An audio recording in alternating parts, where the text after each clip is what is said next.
বিড়ালের গায়ে কখনো পা দিয়ে লাথি কিংবা লাথি দিয়ে আঘাত করবেন না, এমনকি পা লাগিয়ে আদরও করবেন না। মনে রাখবেন, বিড়াল একমাত্র মাংসাশী প্রাণী যাকে আমাদের নবী সাল্লাল্লাহু আলাইহি ওয়াসাল্লাম তার গায়ে হাত বুলিয়েছেন, কোলে বসিয়েছেন। বিড়াল সেই প্রাণী যে পবিত্র গিলাফে পা লাগিয়ে ঘুমায়। বিড়াল সেই প্রাণী যার জন্য মক্কায় মুসল্লিগণ কাতার ভেঙে দাঁড়ায়, তাও তাকে স্থান থেকে উঠায় না। বিড়াল সেই প্রাণী যাকে পানি পান করানোর জন্য মক্কায় আলাদা লোক নিয়োগ দেওয়া হয়।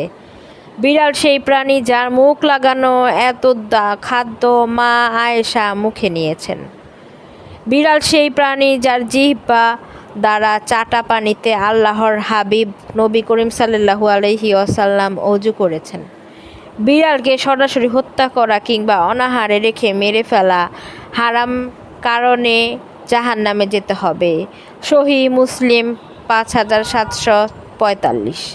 রাসূল সাল্লাল্লাহু আলাইহি ওয়াসাল্লাম বলেছেন, বিড়াল অপবিত্র প্রাণী নয়, বিড়াল তো সর্বদা তোমাদের আশেপাশেই ঘোরাফেরা করে থাকে। সুনানে আবু দাউদ ৭৬ নম্বর আয়াত।